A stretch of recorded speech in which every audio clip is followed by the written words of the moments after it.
Hey, what's up y'all? I'm back with another video. I would like to begin by apologizing for my brief hiatus, as I've been working on a handful of really good, high quality videos that I cannot wait to finally finish and release. These videos are going to be packed with story and intrigue, and I promise you that they'll be more than worth the wait.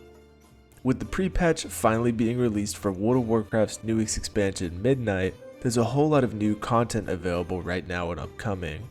In this video, I'm going to be covering the entire pre-patch event, how to participate, some of the rewards that you can look forward to acquiring, and even how to make a pretty decent sum of gold during the Midnight pre-patch. Anyways, that all being said, let's just get right into the video.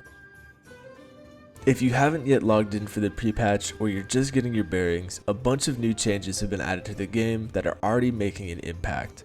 Notably, we're seeing our fourth major stat squish, which certainly felt necessary after how absurd the War Within's numbers were, even towards the beginning of the expansion. There's also a brand new Demon Hunter specialization for all 11 Demon Hunter players, being Devourer.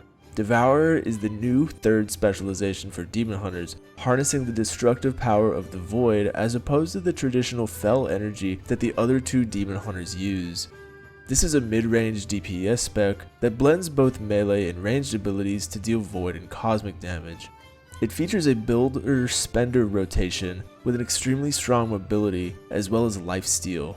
Lesser additions to the pre-patch include the Transmog outfits overhaul, which will serve as a huge gold sink for people that have no recognizable image, as well as some player housing tweaks. Now, while all of these changes have already hit the game, the main event doesn't start until a week after the pre-patch, specifically January 27th, with the Twilight Ascension event, the true and real Midnight pre-patch. This event will take place in the Twilight Highlands and be accessible to all players level 10 and up, meaning that this will be a perfect opportunity to both level and gear your alts, something that I will mention a lot in a future upcoming video. Every 10 minutes, a ritual camp will spawn in one of 18 spots that rotate predictably, where you kill mobs until a bar fills up, and you kill more mobs until you beat the loot out of the pinata, similar in a way to the Legion invasions during the Legion pre-patch event, but isolated into a single zone, making it even easier. Completing these world events will reward you with insignias, which are the event currency, resonance crystals, as well as gear drops. Also, at the start of every hour, extra void orbs will appear at the camp, which then in turn will summon bonus rares for extra stuff. It's important to note as well that there are two account-wide quests that you can complete while in the zone, Disrupt the Call and Twilight Dawn, that you can complete for 80 total insignias. The quests just involve killing rares and doing world quests, so you shouldn't have any issues completing them, especially since you're going to be doing both of these anyways. There are a few achievements that can be obtained during the pre-patch event that are worth noting as well.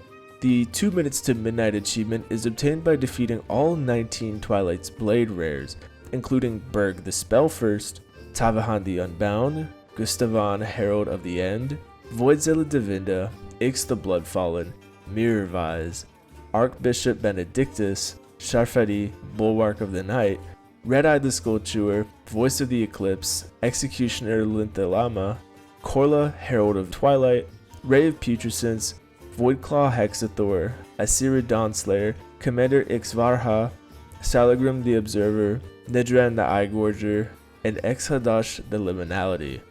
The reward for obtaining the achievement is the Lightforge mech suit, a reskin of the mech suits that we've seen all throughout the War Within, as well as a new title in the Thorn of Twilight.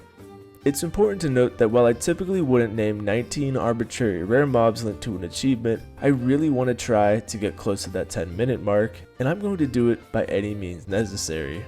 The only other achievement tied to the event is the Crunching for Cultists, awarded by winning 50 games of Twilight's Blade Stratagem, a tic-tac-toe minigame located at the Elven Resistance camp, or by using the toy of the same name that I will be mentioning later in the video. There are a bunch of new achievements tied to the brand new PvP training grounds, but I may save that for another video, entirely depending on how greedy I am. It's not like people PvP anyways anymore. Now, let's talk about the event rewards for the Midnight pre-patch. The thing that you're most likely going to be paying attention to is the retrained Skyrazor mount, a flying mount obtainable for 100 insignias. There are also 3 pets for 30 insignias each, being Scruff, the Emerald Sporebit, as well as Radar, as well as a toy for 40 insignias that allows you to play tic-tac-toe, like I mentioned earlier. There are also 2 transmog sets, the well-worn Twilight Cultist attire, as well as the weathered Twilight's hammer armaments, each costing 40 insignias each. The last items that can be acquired from the vendor are some housing items, the Silver Moon wooden chair, Enchanted Blood Elven candelabra, as well as the Sindori winged chase lounge. But who really cares about those? You're also going to be able to purchase and acquire item level 121 gear, upgradable all the way to item level 144, which will match early midnight dungeons. So if you're looking to give yourself as much of a competitive edge as possible for your main and your alt characters, it's definitely worth this small insignia investment in my opinion, especially if you don't care about the items or if you plan on grinding the pre-patch like an addict. Anyways guys, thanks for watching my brief review on the Midnight pre-patch. I have another pre-patch related video in the works, so make sure that you stick around and keep an eye out over the next few days since it's pretty much finished. I'm really looking forward to the next expansion and can't wait to see what Blizzard has to offer this time around. Like I said towards the beginning of the video, I'm working on some really big videos right now, and content will still more than likely be sparse while I'm working on them, but I made it a goal for myself to be more active this year, so if you're looking forward to the return of your favorite shirtless Warlock player, make sure you drop a sub, since it helps more than you realize. Also, if you'd like to keep tabs on the aforementioned shirtless Warlock, I launched my Twitter account in the middle of last year and really haven't advertised it, and I've started posting again recently, so if you want the most up-to-date information on what I'm working on, I definitely recommend dropping a follow. Anyways, that all being said, for the one time, as always, peace.